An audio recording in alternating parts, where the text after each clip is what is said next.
James Cameron spent approximately $200 million making Titanic in 1997, a figure that was at the time the largest production budget in Hollywood history and that caused 20th Century Fox executives enough anxiety that they seriously considered pulling the plug before the film was finished. Cameron was so committed to the project that he deferred his own director's fee rather than reduce the scope of what he was building. He personally dove to the actual wreck of the RMS Titanic 12 times during production to gather reference material for the film's visual reconstruction of the ship. The result was a film that ran for 3 hours and 14 minutes, won 11 Academy Awards including Best Picture and Best Director, generated approximately $2.2 billion in global box office revenue, and became the highest-grossing film in history at the time of its release. It was, by virtually every commercial and critical measure, an extraordinary achievement in filmmaking. It was also, as films of this ambition and complexity invariably are, a production that contained mistakes, continuity errors, historical inaccuracies, and moments where the machinery of production made itself briefly visible through the surface of the finished product. These are not failures of the film's essential achievement, they are the inevitable byproduct of trying to build something this large and this intricate. But they are genuinely interesting, and once you know where to look for them, you will never watch these scenes quite the same way again. The most persistently discussed technical blooper in the film involves the emergency axe scene during the flooding sequences, and it is the kind of continuity error that becomes immediately obvious once someone points it out, but that most viewers genuinely miss across multiple watchings because the surrounding action is so intense. When Rose makes her way through the flooding corridors of the sinking ship and stops at a fire emergency case to retrieve an axe, she breaks the glass protecting it.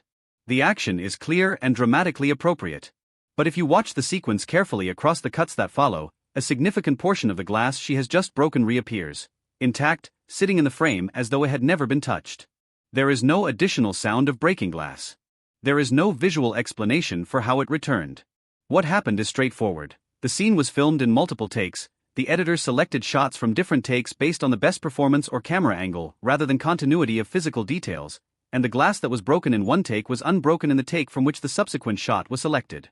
This is extremely common in film production, and editors working at the pace of a major Hollywood production typically catch these continuity discrepancies, but not always, and this one made it through the entire editing process and into the final cut of a film watched by hundreds of millions of people. Adjacent to that scene, the axe itself provides a second blooper that is if anything more visually striking once you know to look for it. In the sequence where Rose uses the axe to break the chain restraining jack, the prop she is swinging is demonstrably not made of metal. The axe head visibly flexes on impact in a way that no metal object would flex, bending with a rubbery quality that reveals it was constructed from a soft material designed to make the scene safe for the actors involved. This was standard practice in 1997 and remains standard practice in film production today. Actors do not swing real axes at each other's wrists in close proximity. They swing carefully constructed safe props designed to look real on camera while eliminating the possibility of actual injury. The problem in this specific scene is that the prop's flexible quality is visible on screen, undermining the illusion that the scene was constructed to create. The rubber deformation of the axe head is not the kind of thing that registers consciously on a first viewing, but once it has been pointed out, the shot becomes difficult to watch without noticing it. One of the more technically complex continuity errors in the flooding sequences involves the windows through which water bursts during the ship sinking. The specific sequence shows water crashing through a set of windows in a particular corridor, and the issue is that across different shots that are presented as the same continuous moment, the order in which those windows break differs. In one shot, the water breaks through the windows in one sequence.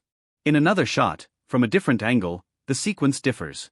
This discrepancy arose because the sequence was filmed multiple times from different angles on different shooting days, and when editors assembled the sequence they selected the most visually dramatic individual shots without maintaining perfect continuity of which window broke first.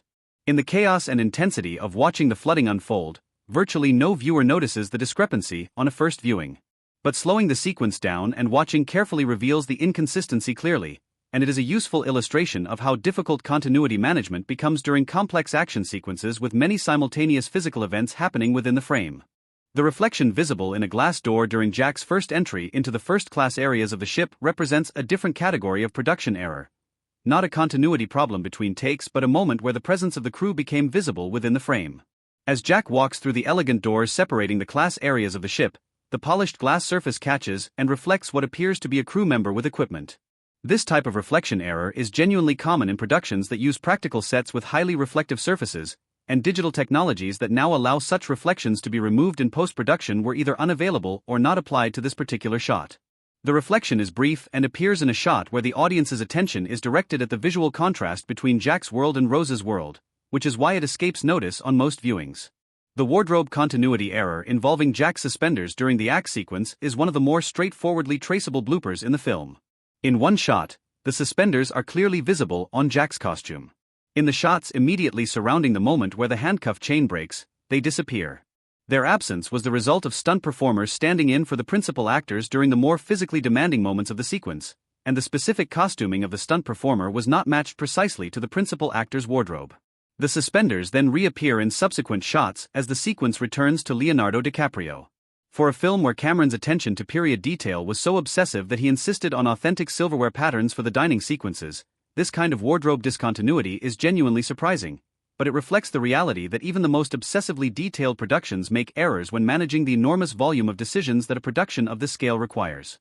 The historical anachronisms embedded in the film's screenplay are in some ways more interesting than the production errors, because they reflect deliberate creative decisions rather than oversight. The line Rose delivers about Sigmund Freud during the dinner table sequence, referencing Freudian ideas about masculine preoccupation with size in a cutting comment directed at Ismay, is designed to establish her as intellectually sophisticated and culturally aware in ways that contrast with her social environment. The problem is that the specific Freudian ideas being referenced had not been published in the form Rose implies by 1912. Freud was well known in European intellectual circles by this point, and his major early works were published before 1912, but the specific conceptual territory Rose's joke is drawing on came from later work.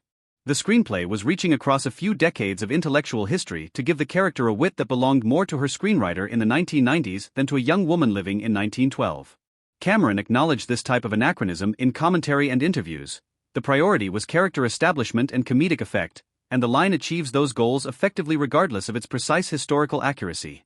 The red lipstick that Rose wears throughout the film is a related case where the visual decision serves the character's contemporary readability at the cost of historical precision. In 1912, cosmetic practices among upper-class women in the Western world were considerably more restrained than the bold red lip that Winslet wears in the film. Bold makeup, and particularly visible lip color, was strongly associated with performers and women outside respectable society in the conventions of Edwardian England and its American equivalent. A wealthy young woman from Rose's background would have been expected to present a natural, understated appearance. Red lipstick as a mainstream fashion choice for middle and upper-class women developed substantially later, accelerating through the 1920s and becoming widely acceptable by the 1930s and 1940s. The decision to put it on Rose in 1912 serves the visual shorthand of creating a character who reads as bold, modern, and resistant to convention. The lipstick telegraphs her character before she has said a word. It works as filmmaking. It does not work as 1912 costuming. The detail of Jack's reference to Lake Wissota during his conversation with Rose at the stern of the ship is one of the most specifically verifiable historical errors in the film's screenplay. Jack describes ice fishing on Lake Wissota in Wisconsin as part of a story designed to convince Rose that the water she is contemplating is genuinely, lethally cold. The problem is that Lake Wissota is a man-made reservoir that did not exist until 1917, when the Chippewa Falls Dam was completed and the reservoir it created filled to form the lake. In April 1912, when the Titanic sank, the land where Lake Wissota now sits was land. A character from Wisconsin in 1912 could not have had memories of ice fishing on a lake that would not be created for 5 more years. This is not a subtle anachronism that requires deep historical knowledge to identify. It is a straightforwardly checkable geographic fact that apparently was not checked during the screenplay's development. The scene works emotionally and dramatically regardless of the error, but for anyone familiar with Wisconsin's reservoir history, it introduces an involuntary pause. The Picasso painting that appears in Rose's collection during the early part of the film is another carefully chosen anachronistic detail. The film shows Rose as someone who has invested in modern art, Picasso, Monet, in a way that reinforces her as someone whose taste runs ahead of her social world's conventions. The specific Picasso work shown was not publicly known or available in 1912 in the form depicted, as the Cubist tradition Picasso was developing during that period had not yet produced the particular work the film references in the manner shown. The choice served the visual storytelling goal of establishing Rose's character, but created an art history inconsistency for viewers familiar with Picasso's chronological development. The visual effects limitations visible in the wide shots of the Titanic reflect the state of the technology available in 1996 and 1997, when the film was produced, and they are worth understanding in that context. The decision to use a large-scale physical model of the ship supplemented with digitally added human figures was the correct technical choice given what was available. Building a full-scale functional replica for wide shots would have been impossible, and the digital human figures represented the most advanced implementation of that technique at the time. But the digital humans visible in those wide shots move in ways that no longer pass as realistic against the much higher standard of what contemporary digital human animation can achieve, and rewatching those sequences now produces a visual quality that 1997 audiences did not experience because the baseline for comparison did not yet exist. This is not a production error so much as a historical artifact of where the technology was at a specific moment in the development of digital filmmaking. The grand staircase of Cameron's Titanic is one of the most elaborately constructed practical sets in film history, and the decision to adjust its proportions and certain design details for dramatic effect rather than strict replication was made deliberately.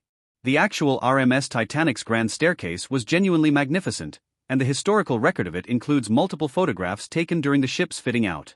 Cameron's version is larger, more dramatically lit, and arranged for maximum cinematic impact. The dome overhead differs in specific design elements from the historical dome. These adjustments were made in service of creating the emotional impact that the set needed to achieve.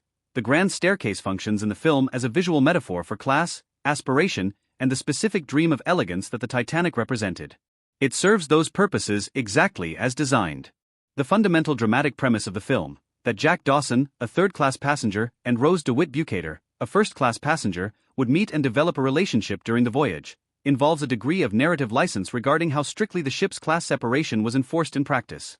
Historical accounts of the Titanic confirm that first, second, and third-class passengers inhabited distinct areas of the ship with limited practical overlap, and that the physical design of the ship enforced this separation through separate staircases, dining rooms, and deck areas. The possibility of a third-class passenger gaining informal access to first-class areas was not impossible, but required circumventing physical and social barriers that Cameron's film treats somewhat elastically. The love story is of course fictional. Rose DeWitt Bukater and Jack Dawson did not exist, and the narrative license required to make two fictional characters from opposite ends of the ship's social spectrum meet is the foundational creative decision on which the entire film rests. The historical constraints around class separation on ocean liners in 1912 are real, and they represent the structural reality within which Cameron built his fictional story. What all of these bloopers and anachronisms collectively demonstrate is something that applies to virtually every ambitious film that reaches for historical authenticity while simultaneously trying to tell a contemporary story with contemporary emotional resonance. The choices that create the greatest dramatic impact are not always the choices that most precisely reflect historical reality. The choices that make characters immediately readable and emotionally accessible to a 1990s audience are not always the choices that would have been made by people living in 1912. Cameron knew this and made those trade-offs deliberately in most cases, prioritizing the film's function as an emotional experience over its function as a documentary reconstruction. What makes Titanic remarkable is not that it contains no errors, it contains quite a few, but that despite everything it gets slightly wrong, it gets the essential thing completely right, the feeling of enormous beauty being destroyed, and the human cost of that destruction, conveyed with enough technical and emotional craft that more than a quarter century after its release, people are still watching it carefully enough to find the axe that bends.